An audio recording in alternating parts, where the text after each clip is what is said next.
It was the right move. First of all, it was legal. It was in furtherance of both enforcing an agreement that the United States and Russia were a party to for the removal of chemical weapons. It was in furtherance of the treaty that they signed. It was in furtherance of international law that says that you cannot use chemical weapons against anyone, not to mention innocent civilians. It was in furtherance of the UN Security Council resolution. It was also in our national interest. There are hundreds of American troops now in the region and in Syria who could be threatened by sarin gas. Assad is willing to use that gas against civilians. Why would he not be willing to use it against Americans? And so it was important, and it was proportional, and it was targeted, but it was not just symbolic. He specifically targeted and significantly degraded, a key military installation which has been used in the past, and I believe would have been used in the future for chemical attacks. So if the president wants to launch more missile strikes, does he need to go to Congress?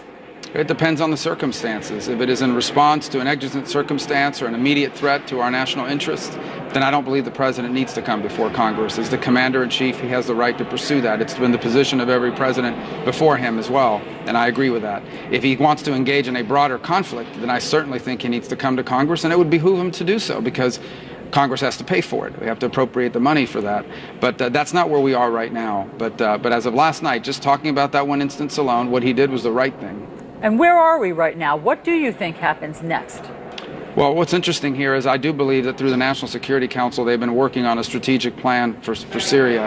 And obviously, you can't control the timing of these crises, and they got ahead of the planning. I do believe now that that work will continue, but with some new dynamics built in, including what I hope is the growing realization that as long as Bashar al-Assad is in Syria and in control, not only will he continue to commit crimes, but you're going to have radical groups. There will be radical Sunni jihadists in Syria as long as Assad is in power. Even if you destroy ISIS, they're already being replaced by the al-Qaeda-linked al-Nusra groups. And so the removal of Assad is in furtherance of our other goal, which is to defeat and not allow these radical jihadist groups to continue to grow. Okay, so you're calling for Assad to be removed. If the president comes to Congress and says that he's on board with that plan, does Congress give him the authority? Well, again, it depends on what plan is in place. I don't believe that will merely be accomplished solely through a military component. I think we have allies in the region that have an interest in this as well. That includes Turkey, who cares deeply about northern Syria and what's happening there. Our Jordanians, who care about what's happening in the south. Our Sunni allies at the UAE and Saudi Arabia, who care about Iran's influence in the region. But you have to be able to show that there is a capable group of Sunnis, not just capable on the battlefield, but also capable of governance of significant portions of the country in a way that protects the rights of the Sunni majority in Syria. And that's what I hope, that's the one area where I hope we'll continue to invest in, because I think that's a critical component of a long-term solution. I guess my point is that the U.S. and the world community has been watching what Assad's atrocities for 7 years, and there hasn't seemed to be the appetite in Congress here to really stop him or do much. And I'm wondering if you think that something has shifted, has something changed, where now Congress has a different stomach for this? Well, I talked about that 48 hours ago. I said we've grown kind of desensitized to these horrifying crimes and these horrifying attacks in the past. I worry that we've grown desensitized.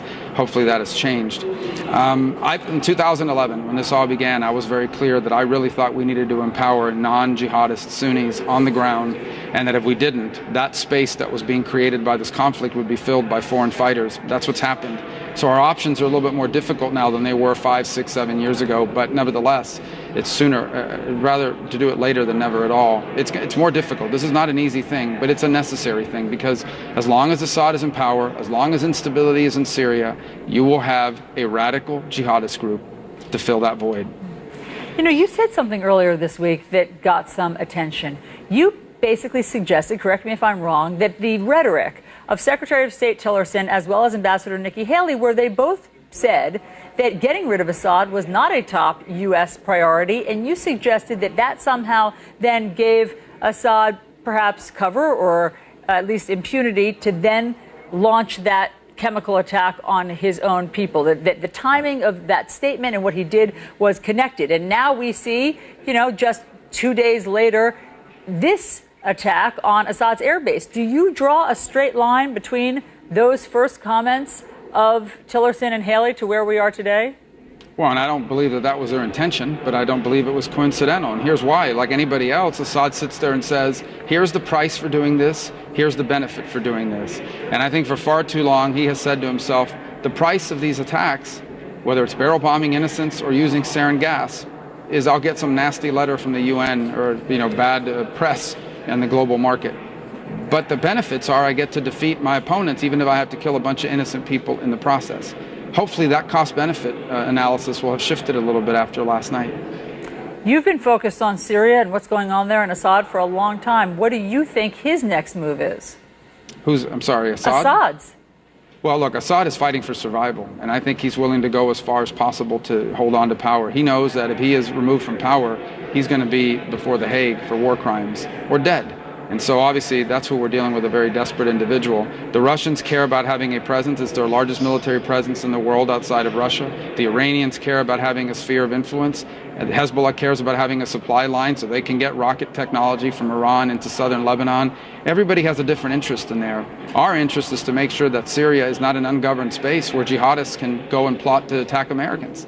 That's our interest. That's our deep national security interest. And that's what we should be pursuing. What Assad is going to do next, I'm not sure, other than continue to murder people if he can get away with it. And so hopefully what he's doing next is he's deeply worried about losing power and being ousted and having to stand trial for war crimes. Do you believe there's an international coalition that would now, starting today, help the U.S. get rid of Assad? Well, we're about to find out, but I can tell you that international coalition will not happen without strong American leadership. We can't solve all the world's problems, but there are very few problems in the world that can be solved without America. And I do believe that if America is willing to lead with a combination of a military and a diplomatic solution to this problem, then I believe we will have willing nations, including the Turks, the UAE, Saudi Arabia, the Jordanians, perhaps even Egypt, and our allies, of course, in Europe. And Senator, what do you think this does for U.S.-Russian relations? Do you think that starting today that we will hear different rhetoric than we've heard heretofore coming out of the State Department and the White House?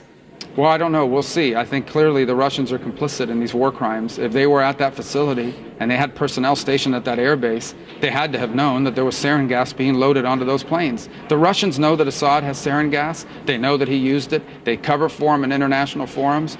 You know, one of the things is we need to stop worrying so much about what Russia's going to think or what Russia's going to do. They should be worried about us. And perhaps now, for the first time in quite a while, I think they are.